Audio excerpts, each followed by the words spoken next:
The water is already at knee height when you realize something has changed. This isn't the same kind of flooding as before. It's rising too fast, bringing with it a sound you've never heard before.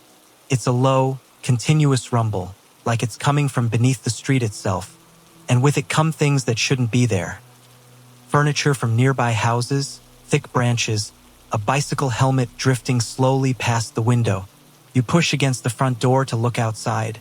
But it doesn't move. The pressure on the other side holds it in place, like something is pushing back harder than you can. Your phone still in your hand has no signal, the screen frozen while the lights flicker once, twice, and go out in the darkness with the water rising and pressing higher against your body. Your breathing changes, gets shorter, and that's when the feeling shifts, because now it doesn't feel like something that will pass. It feels like something that's only just beginning. If you want more stories like this, where one decision changes everything, subscribe, because next time, you might not see it coming. The rain had already started before sunrise. While Klaus Becker slept with the bedroom window slightly open, he was 47, worked as a maintenance technician at a factory in the HR Valley, and had lived for nearly 2 decades in the same red brick house in Altenaar, a region surrounded by vineyard-covered hills in Rhineland-Palatinate. A man of simple and predictable habits, waking up at 6, drinking coffee with dark bread, taking his dog out before work, and always returning home before 6 in the evening. When the sound of rain hitting the roof woke him around 3 in the morning, Klaus opened his eyes for a few seconds, listened to the familiar weight of the drops against the tiles, and closed them again. Heavy rain wasn't unusual there.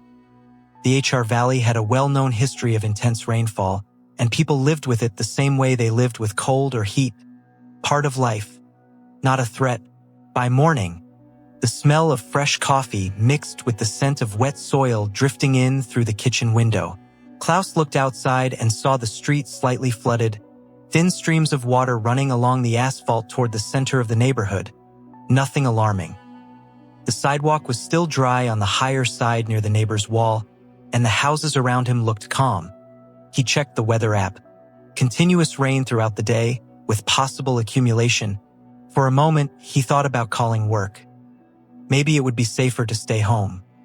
In 2016, the street had flooded in a similar way and everything returned to normal by the afternoon. In 2018, the water reached almost to the garage before pulling back. Klaus knew that pattern. The way the rain rose, how the ground absorbed what it could and sent the rest toward the river, and how everything eventually settled again.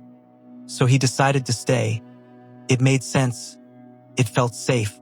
The dog, an old Labrador named Bruno, had been restless all morning, moving from one room to another, stopping at the front door and sniffing along the bottom edge. Klaus tried to feed him, but Bruno barely touched the bowl. He noticed that, but blamed it on the rain, like he always did when the dog seemed uneasy without a clear reason, and carried on with his morning, made more coffee, turned on the radio, and waited. But the rain didn't stop. The hours passed and it kept falling.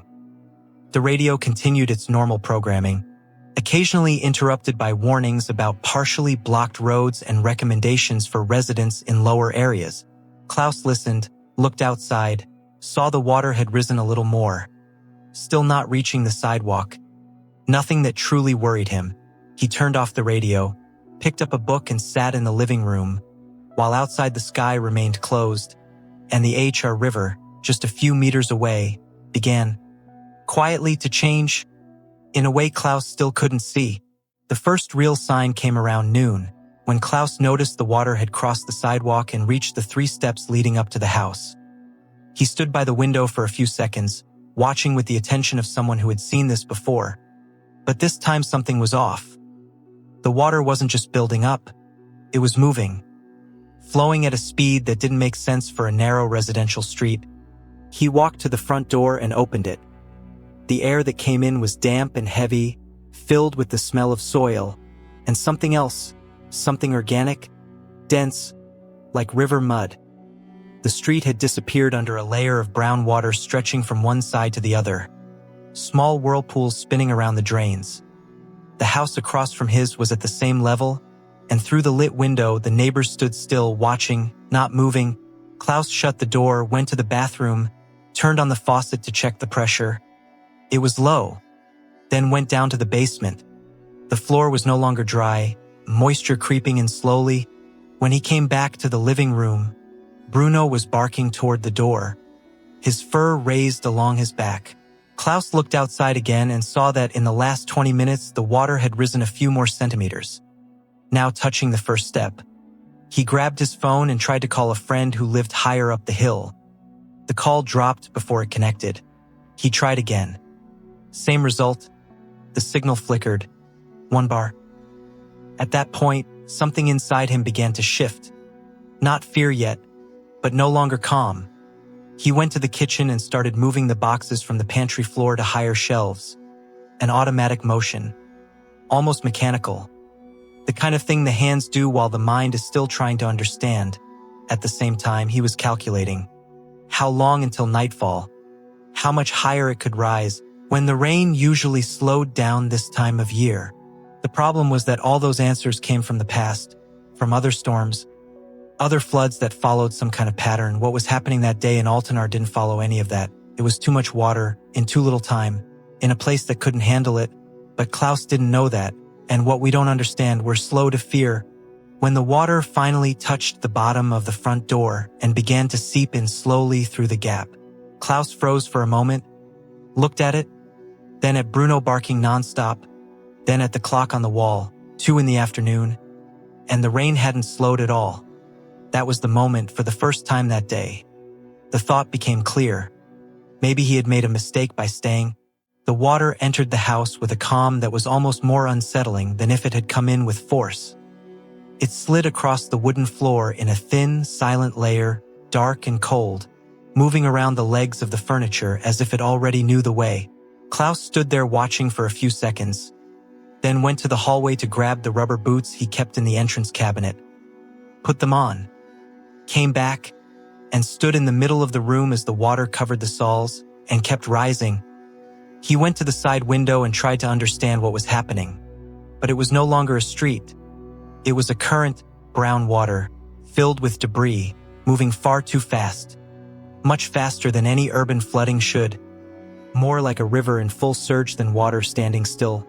Branches, trash, a piece of fence, a red plastic chair.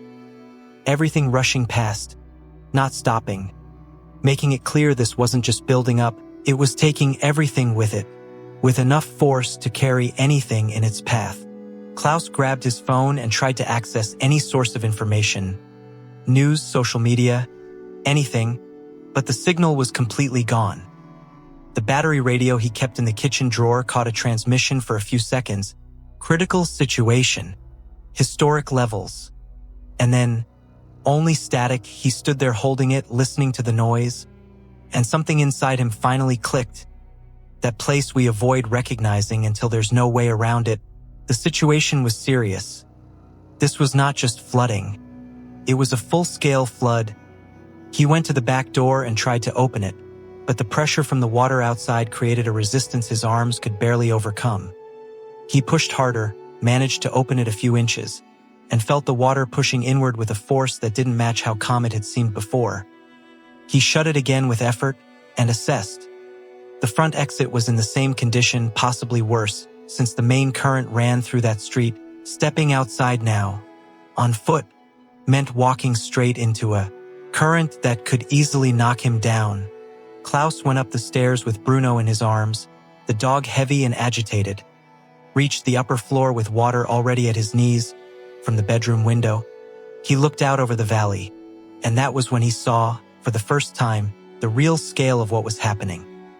The vineyards were still visible on the hills, but everything below was a single moving mass of brown water, where there should have been streets, gardens, parked cars, the corner bakery, the children's playground. None of it was there anymore, at least not in that moment. For the first time since the beginning of the day, Klaus felt the full weight of the decision he had made that morning. Something that had felt simple, safe, familiar, now nothing felt familiar anymore. And the worst part, he knew exactly when he had been wrong. He knew the moment he had looked out the window, he had seen the signs, he had heard Bruno, and still, he chose to believe he knew better. The sound came before anything could be seen. A deep, prolonged noise coming from upstream, something between an avalanche and the grinding of structures giving way under pressure. Klaus was leaning at the bedroom window when he heard it and couldn't immediately tell what it was. He only knew it was big. And getting closer, Bruno began to howl. Seconds later, it hit. Not a wave in the usual sense, but a sudden rise in the water level across the entire street, as if a massive floodgate had been opened upstream. Which, in a way, is exactly what had happened. A buildup of debris had collapsed further north, releasing a surge of water that rushed down the valley with brutal force. The level in the street rose nearly a meter in less than 2 minutes. Klaus saw the neighbor's car, parked in front of the house, begin to move, slowly at first, turning in place, and then being carried by the current toward the end of the street.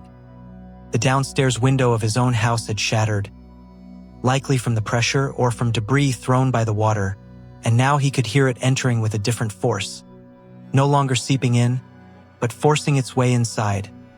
The sound in the house had completely changed. It had become muffled, heavy, like everything was underwater. He quickly assessed what he had: the bedroom, the bathroom, a small office, and at the end of the hallway, the hatch leading to the attic. It wasn't a place people used, just storage for old boxes and holiday decorations, but it was above everything, or at least he hoped it was. He moved there, pulling Bruno by the collar, opened the hatch, climbed the folding ladder, and pulled the dog up after him. From the attic, the sound of the storm was different, muffled by the roof, but amplified by the wooden structure that vibrated slightly with each gust of wind. Through a small vent near the edge, he could see the street, but what he saw now was completely unrecognizable as the place he had lived for 18 years.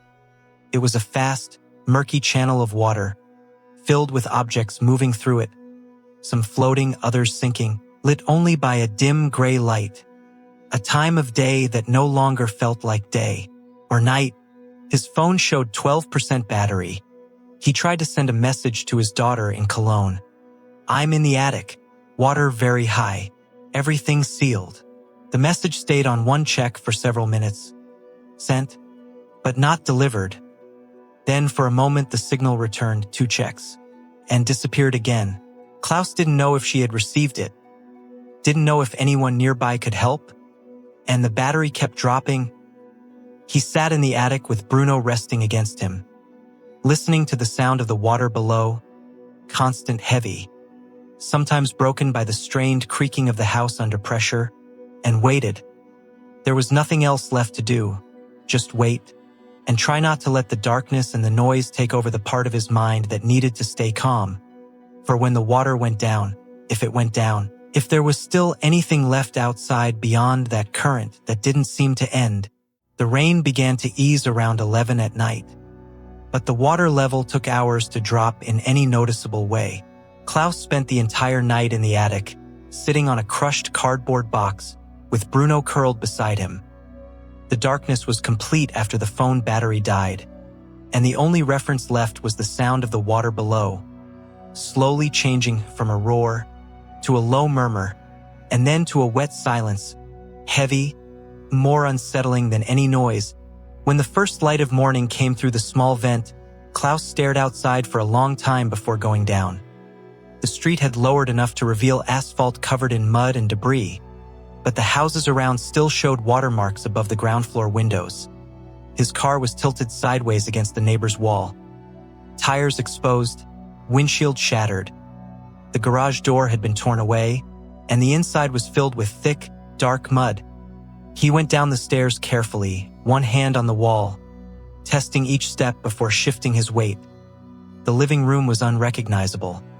The armchair where he had been reading was overturned, soaked, the bookshelf collapsed. The layer of mud on the floor was thick, mixed with everything the water had carried from elsewhere.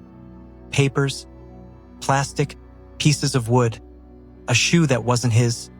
The smell was heavy, direct, that unmistakable flood smell that lingers, that doesn't go away easily. In the hours that followed, Klaus began to understand what had happened that night. More than 180 people died in the floods across the HR Valley and nearby regions, many inside their own homes, trapped by how fast the water rose, by the lack of warning. by the same belief he had shared, that this would be like the other times, bridges destroyed, houses swept away, entire communities cut off for days. When his daughter finally managed to reach him by phone using an emergency connection, she was already crying before saying anything. Klaus stood outside his house, feet in the mud, Bruno beside him, the weak morning sun lighting a neighborhood that looked like it had gone through a war. He told her he was fine, that he was alive, that Bruno was too, and realized as he said it, that fine didn't fit anymore, that there was a huge difference between being alive and being okay.